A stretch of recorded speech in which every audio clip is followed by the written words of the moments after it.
Okay, Marriage Prep 101, getting ready for the big day. This is lesson number 3. What to look for in a man. What to look for in a man. Well, it's hard to imagine what the person we will marry will be like if we don't have a certain set of expectations. Now, a lot of you are already married, so for this will be a nostalgia journey today. But those of you who are not, hopefully there'll be some good information. I mean, dating services, especially the online dating service, they have their clients fill out extensive personal questionnaires which they rely on in their efforts to match up suitable couples. You know, the better the information they have on individuals, the better they're able to match people together based on information. Unfortunately, many people are not sure of what they're actually looking for in a mate, or their ideal mate is described using romantic ideals rather than what we believe should be biblical ideals. So with this in mind, in this class and the next class, we're going to describe what to look for in a mate. So we begin with the women and state from the outset that it is to everyone's advantage when a woman finds a good man to marry. When that happens, it affects a lot of different people. For example, for his own family, he will be the man, the mate. He will be the one who will establish spiritual and moral level for his own family and thus bring honor or shame to his or her family and their extended family. It's important to find the right man because he's going to set the tone. Now for his in-laws, he'll be the one who will be responsible for the support and the protection, the leadership of their daughter and their future grandchildren rather. Choosing the right mate, especially choosing the right man, for his future wife, he'll be the father of her children, and his quality of character will determine if both Mother's Day and Father's Day and every other day will be times of happiness and thanksgiving or those of regret. And for his Lord, he will either be a channel of blessing to his family or he'll be an obstacle to Christ's presence in the home. Finding the right man affects all the things that I've just mentioned. So it's extremely important to find the right man to marry because there is so much that depends on it for so many people, including the Lord. Of course, you never find the right man if you don't know what you're looking for, or if you listen to what the world and what it promotes as its ideal. There's a lot of noise out there. There's a lot of static out there. And there are a lot of static deliverers out there, 24/7 news cycle, YouTube, Facebook, it never ends. So before we review what to really look for in a man, let's list some of the more popular things that the world sees as desirable in today's 21st century ideal man. Well, first and foremost, looks. Come on. Looks. By far, what's number one on the checklist is looks.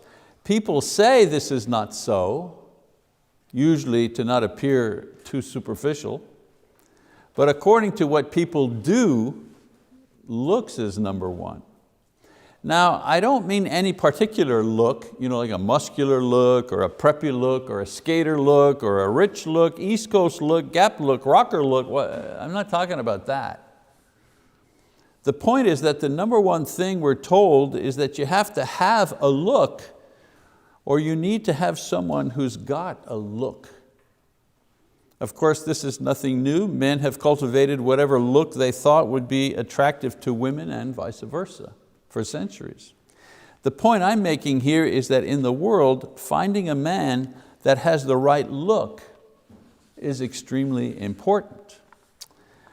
The world also tells us to look for a man with potential. We measure personal value in this nation by how rich or how famous or how skilled a person is. Again, we like to deny this because it sounds so shallow, but a quick look at magazines and TV and what's online that reflect our values show that this is true. We will sit through award after award show that simply gratifies the swollen egos of celebrities because we're enthralled by fame.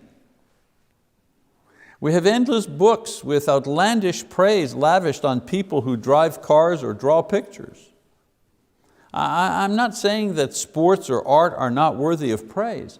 All I'm saying is that we use movie stars and ball players as models for what human beings ought to be. We value a person simply because they're famous. For example, Monica Lewinsky. Has this happened, her life happened 30 years ago or something? And yet she's still famous. But what is she famous for? She's famous for being immoral with someone who was famous. She wasn't famous, but she had sex with the president and he was famous. And so, not this president, but a former president. Since most of us lack the beauty or the talent to become famous, we seek status through the amassing of wealth and things. What is desirable in all of this, of course, is a man who has the potential to excel in one of these areas.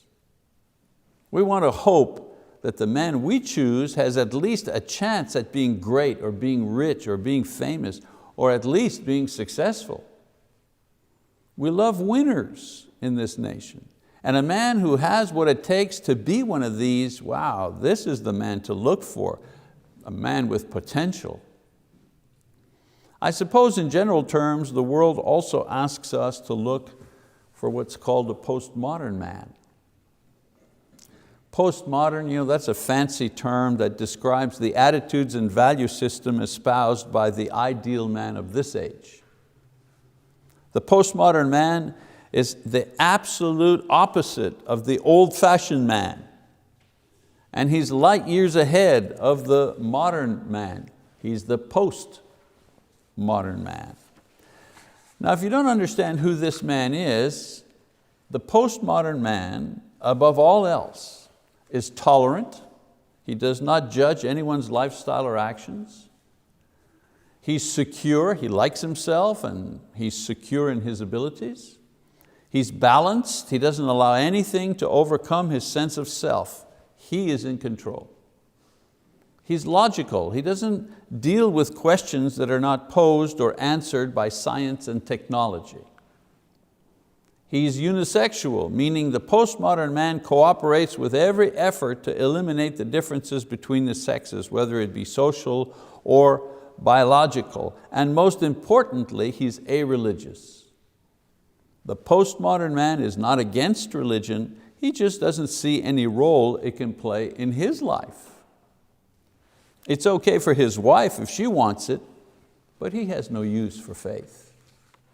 This cool, independent, flexible, worldly man, this, the world says, this is the guy you ought to be looking for. Well, I could go on to describe what the ideal man of this world and of this age is, but I think you get the overall picture. Let me now describe an ideal man, not just for this age, but an ideal man for every age, and someone I believe is desirable as a spouse. You see, technology and custom, these things change, but people remain pretty much the same. That's the fascination about the Bible. You read about characters that lived 3,000 years ago and they're thinking and doing exactly the same things. They're feeling the same things as we feel today. People, they don't change. Oh, there are new ideas about how to do things or how we ought to be as people, but these are replaced in every age by other new ideas which are really not new, just old ideas repackaged in new words. A good example of this, Well, the modern idea of protecting nature, the environment and animals, even at the detriment of human beings. Where does that come from? Let's put 10,000 people out of work, so we can protect a type of ant or something. Where does that idea come from? Well, it rests on the ancient Eastern religious idea that all life, both spiritual, human, animal, and natural, that all of it is part of one single unit. This is where the idea that animals and people are the same. They're equally valuable.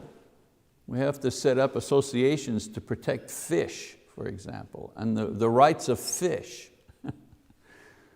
Of course, we know this premise is false in the same way we know what to look for in a man. We know the unification idea that everything's part of a single unit. We know that that's not true. Why? Because the Bible reveals the truth to us. As far as all life being one is concerned, the Bible teaches, among other things, that God is separate from His creation. In the beginning, God, over here, created the heavens and earth, over there. He's not part of His creation. He's separate from His creation. Spirit and physical are not just part of the same unit, they're separate things. Human beings are a combination of the natural with the spiritual, and they're unique in this. That's why their value is greater than anything else that has been created. Now, human beings need nature to survive physically, but their spiritual essence is in the image of God and is controlled by God. This makes them intrinsically superior by design than the creatures in nature. So no, an elephant is not equal to a man. 10 million zillion elephants are not equal to a single woman. Why? Because humans are made in the image of God, in the image of the Almighty. Animals are created by God, but they don't have the image of God. They have what's called sentient life, but they don't have spiritual life. And human beings are responsible for management and the development of the natural world. And they'll be judged for this. But they don't have the right, nor do they have the power to destroy the world. This God is going to do at the end of the world. 1 Peter 3, 10-13. All this business, if this goes on, it's going to destroy the world. Well, it may harm the world, but human beings don't have the power, nor do they have the authority to destroy the world. Only God has that power. Now we can mess it up and dirty it up, but we can't destroy it. Now if the Bible can separate fact from fiction as far as creation and the composition of humanity and the end of the world are concerned, don't you think it can provide us with a guide of what to look for in a man? I think so. After all, the same God who gave us the Bible created man. Surely He can help us in the task of finding the right man to be a husband to a woman. Okay, so what to look for in a man? I could list dozens of characteristics and abilities, but let's say if we can boil it down to just four things that we can see that, like the tip of an iceberg suggests pretty solid base underneath. Okay, what to look for in a man? Number one, honesty. That is the number one thing. A false witness will perish, but the man who listens to the truth will speak forever. Honesty is the bedrock of any relationship, whether it be with a spouse, a family member, an employer, a friend, in society, even with God. You can't move ahead spiritually if you're not honest with God. And so a man who is honest has an open heart to hear the gospel if he's an unbeliever, for example. A Christian man who is honest is teachable and more able to grow in spiritual things. He's also more likely to repent when he's wrong.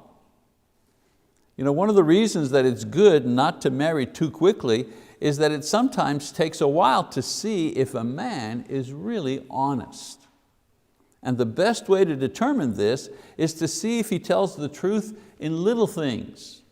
If he doesn't tell the truth in small things, chances are he won't tell the truth in big things either.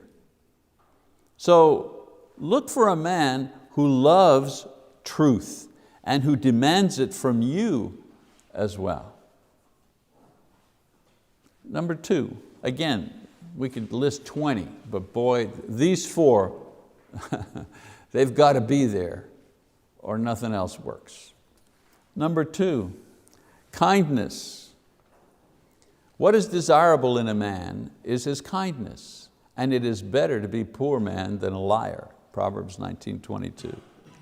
Kindness is the doing of good for others, the focusing on others' needs instead of our needs. Nothing is more beautiful and admirable in a man than having a kind nature. Kindness lifts a man up from among other men who tend to be selfish and self-centered, because men as a whole, they tend to be selfish and self-centered. Kindness identifies a man as a channel of God's blessings and God's character. Kindness is a window into the inner working of a man's soul, his true nature.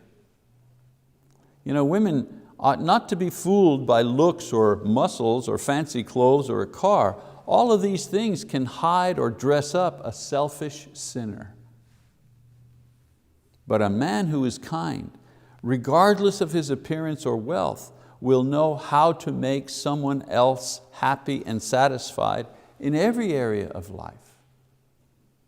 So make sure you look for a man who is kind in his speech and actions and attitude, not someone who gives compliments or gifts to win favor. That's not kindness, that's manipulation. You need to know the difference. The player who uses kindness as a device is looking to receive something in return. But the kind man acts out of his nature. It's just his nature to be kind. And you usually can tell the difference because the kind man is that way with everybody. He's kind with the server at the restaurant, or the bus boy or bus girl. He's kind with the driver that delivers your Prime package.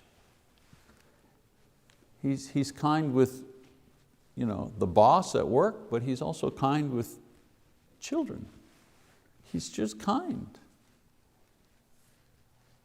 The hypocrite is that way only when he wants something from you. You need to know the difference. Third thing, look for the man who can forgive. Jesus said, "Blessed are the merciful, for they shall receive mercy." Matthew 5:7. They say that there are only 2 sure things in life: death and taxes, right? Well, there's another negative thing that we're sure of in addition to death and taxes, and that is failure. I told our children when they were young and we had long talks, I've told them, get ready for failure. I want you to succeed at anything you try, but be ready for failure. I also remember saying to them, you know what? Most people in the world are ordinary. Most people are ordinary. Oh yeah, there are a few outliers. We read about them. They're in the newspapers, and they're the elite athletes, or they're the geniuses that come up with new math theories. Of course, there are outliers out there, who are just, a guy can hit 100-mile-an-hour fastball or something. There are people that are just like that. But most of us are ordinary. Get used to that idea. Unfortunately, in the society that we live in today, Young people are told, everybody's an outlier. You can be famous. Everybody wants to be famous. Everybody wants to be an outlier, but not everybody is. Well, the point of all of this is that it's a sure thing that no matter how sincere or how hard we try, we're going to make mistakes. We're going to mess up. We're going to say and do things, terrible things that we regret. And when this happens, oh, how wonderful to have a man or a dad or a friend or whoever who's able to forgive us and encourage us. You know, a man who can forgive is one who probably has a pretty good view of himself and his own faults. So he's not too anxious, to accuse or to judge another, especially his spouse. A man with a forgiving spirit has probably needed forgiveness in his life, and here's the important thing, and has received it. People who have trouble with forgiveness, offering it, articulating it, maintaining it, a lot of times it's because they themselves have never really received forgiveness when they messed up from the people that were important to them. It's very hard to give something that you never got. Some people are not very affectionate with anyone. There's just not a thing in their character, not a thing in their psyche. And you could say all kinds of things to them.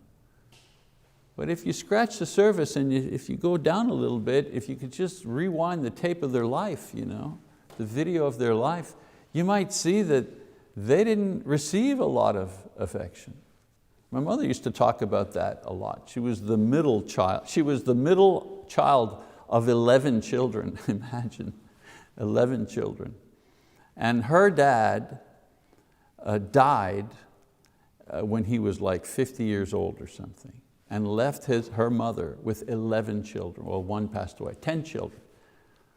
And he died in 1929. So for some of you who are younger, you might not realize the significance of that date, but 1929 was the year of the stock crash. The Great Depression started. Imagine, you're a woman, you have 10 children, and your husband dies and leaves you alone with 10 children. And my mother was the middle one. And she'd tell me, she said, I would wait for hours for my dad. He was a policeman, he was a detective actually. I would wait for hours for him to come home. And he would always start with, he'd kiss the babies, and the older ones would come rushing to him. And she said, maybe I'd get a minute. I'd climb up on his lap and he'd hug me, and then that was it. That's what I got. That's all I got. And then he'd try to spend a little bit of time with my mother, she said. Well, my mother was not a huggy, you guys, our children who knew her while she was still alive, she was a good sport, she was a big tipper. She'd be at the hospital in the waiting room and she'd be tipping the orderlies to go get her coffee or something. She was a character. But she wasn't a hugger. She was not one of those people. And the idea was she couldn't give what she never got. There was no reservoir of that.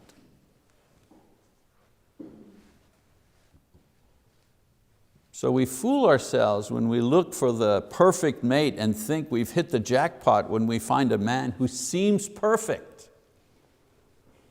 But people who look or aspire to perfection are usually driven by fear and poor self-esteem. They hate themselves when they make mistakes, and they're pretty demanding of others as well. Beware of the perfectionist. The perfectionist is hard on themselves. Why? They don't know how to forgive. So the very first person they don't know how to forgive is themselves. You think they're going to have an easier time forgiving you? So look for a man who's merciful to himself. And when the time comes, and it will, he'll be able to show mercy towards you and the ones that you love. And then maybe one other I can add. Look for a man who is pious. Now this word piety comes to us from French and Latin roots, which means devoted. In a secular sense, it means to give the proper respect and devotion due to parents or family or spouse or to a cause or to the government, whatever. In a Christian sense, it refers to one who is devoted to the things of God, to the people of God, to the service of God, to the worship of God, to the things of God, study, the Bible, the church. It was said of Jesus that God heard His prayers because of His piety, Hebrews 5 verse 7. Now, the postmodern man is devoted only in the secular sense. So he's pious, but only in the secular sense. So he's devoted to himself, his look, his success. He's devoted to his interests, whatever those are. He's devoted to his future, the stability of his family perhaps, his retirement. But look for a man who has a spiritual component to his piety, who is devoted also to the people and the work and the things of God. Not only devoted to God, someone who knows how to be devoted to God can also know how to be devoted to his family. But if a person doesn't know how to be devoted to God, that same person will not know how to be devoted to his family. So look for a man who has spiritual piety, who is devoted, as I say, to spiritual things. Men are called by God to be the spiritual and moral leaders in their families. How will they lead if they're not even interested in the things of God? Can't lead if you have no interest. So a pious man is the complete man, a man who has true potential for happiness and a full life. I'm not saying don't look for a man who has potential, sure, of course. But also potential in spiritual things as well.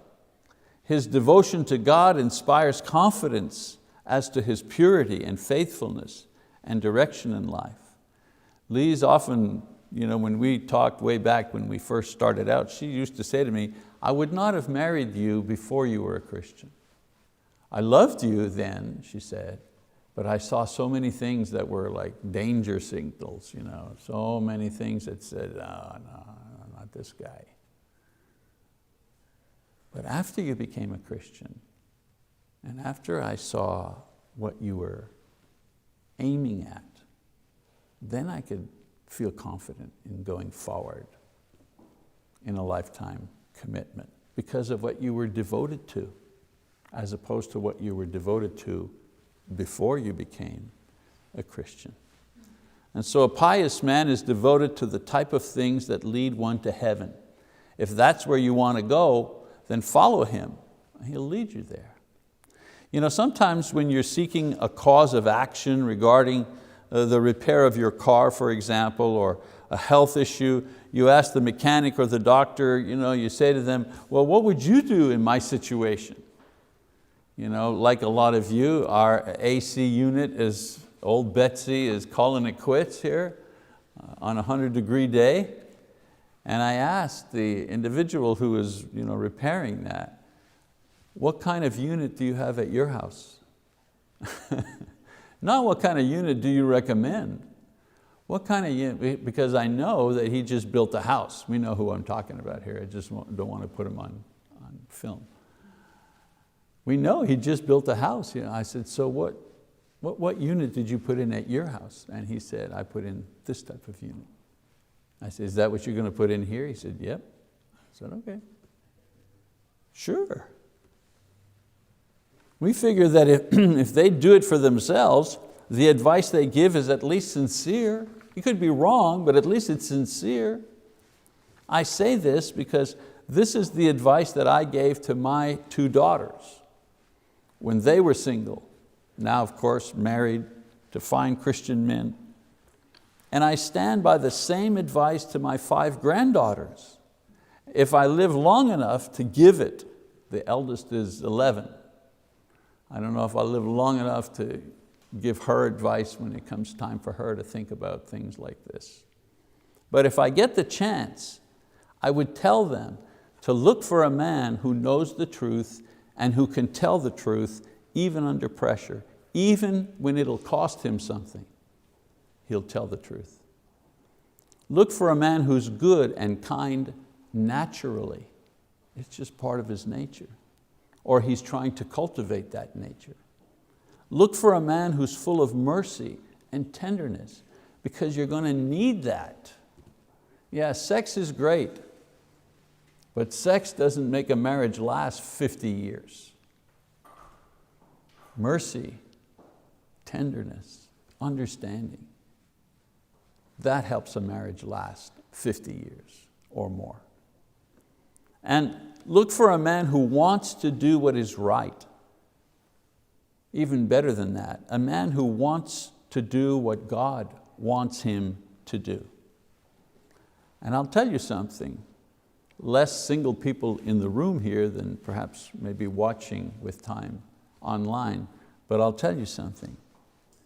These type of men, they're out there. They exist. They're in this church. They're at your work. They're at the school you go to. They're at the government job that you have. They're out there. The key is knowing what to look for. Being able to kind of, go through the weeds, you know what I'm saying? To find the right kind of men. Some are tall, some are poor, some are of a different culture, some are smart, some love the outdoors, others are comfortable with cars or computers or tools or tractors or books. But regardless of the outward container, these sincere, good-hearted, merciful, spiritual men, they're out there. And I hope that all those who are searching will eventually find these good and godly men. Okay, that's our lesson for what to look for in a man. You know what's coming next week. Not allowed to hand in your absentee papers now. So what to look for in a woman. And so we'll go that direction next time around. All right, that's it for today. Thank you.